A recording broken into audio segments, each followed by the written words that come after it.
Salutations les passionnés, Jonathan de la chaîne Spirituosité, 10e jour du calendrier de l'Avent. Je tenais absolument à parler de Glenallachie, puis même que je vais revenir dans le calendrier de l'Avent sur d'autres produits de Glenallachie. Glenallachie qui est une de mes distilleries favorites et au niveau de l'Écosse, à cause que Glenallachie, je ne sais pas comment ils réussissent à mettre autant de saveurs dans le même whisky, autant d'arômes, c'est vraiment très, très, très riche. Il n'y a pas de Glenallachie qui sont plates puis simples. C'est toujours complexe, c'est toujours jam-pack bien plein de saveurs puis d'arômes. Donc, Billy Walker et toute l'équipe de Glenallachie font un excellent travail pour nous livrer des produits toujours super complexes, super denses. Je parle aujourd'hui du Glenallachie avec, ils appellent ça cuvée. C'est vraiment des cuvée cask finish. Là, ça veut vraiment rien dire comme nom. C'est vraiment un assemblage de différents types de fûts de vin. Donc, ils prennent des whiskies qui ont maturé dans des fûts d'ex-bourbon et après ça, ben, ils ont fait maturer dans des fûts de vin. Et ils ont fait un assemblage avec ça. Donc, ils sont un peu obscurs sur la quantité, puis quel assemblage, qu'est-ce qui était dans l'assemblage, à part que c'était des fûts de vin. Il y a beaucoup de types de vins différents. Des fois, les Glenallachie font des single casks avec des fûts de vin qui sont vraiment très bons et c'est vraiment des fûts de vin uniques. Mais là, dans ce cas-ci, c'est un assemblage. J'ai choisi celui-là parce que, ben, comme vous pouvez voir, c'est pas un whisky que j'avais visité souvent. J'ai adoré, mais je ne l'ai pas visité souvent. Puis il y en a d'autres bouteilles qui descendent dangereusement vite. Fait que j'essaie de un peu diluer ma consommation sur mes bouteilles de Glenallachie, puis en choisir un qui est vraiment tout à fait excellent, disponible en SAQ. Je l'ai acheté, ça fait un peu moins qu'un an. Et je n'ai pas regretté une seule minute. Donc, je vais parler de celui-là en particulier aujourd'hui.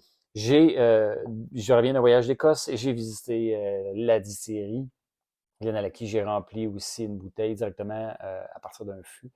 Donc, c'est sûr que je vais vous parler de ça. C'est probablement l'autre que je vais vous parler plus tard dans le calendrier de l'Avent, plus vers la fin, là, pour se gâter un peu. Mais celui-là ici, c'est un excellent choix de Glenallachie. Un nez qui est encore très complexe, très, très fruité. Il y a, au niveau des fruits, c'est un heureux mélange entre la prune, les raisins, puis un peu de cerise. Fait qu'il y a une belle petite vivacité au nez, mais c'est très, très, très dense, très riche, un peu sucré, mais surtout très, très fruité, avec un petit côté charbon. C'est pas pété, il n'y a aucune tourbe là-dedans, mais il y a un petit côté bold, un petit côté dense et noirci, si on veut, comme s'il y avait un peu de charbon puis il y avait des fruits au travers de ça. Donc, vraiment pas dans la combustion, vraiment pas dans la fumée, mais le petit côté charbon euh, qui en ressort, qui fait penser à ça. Donc, c'est un peu comme si on avait du charbon aromatisé ou du charbon qu'on a mis dans des fruits. En tout cas, c'est l'image que j'essaie de décrire parce que c'est ce qui me vient en tête. Mais vraiment une très belle complexité pardon, au niveau des fruits. Puis je vous ai dit ces fruits-là, mais si on s'y attarde, on en a d'autres. Là. Puis il y a vraiment des belles petites vivacités au nez qui fait qu'il est super, super intéressant. Maintenant en bouche, tout aussi bon. Ah, on est encore dans les fruits. Il y a un beau petit bois, un beau petit chêne avec ça. Énormément de côté noix, un côté.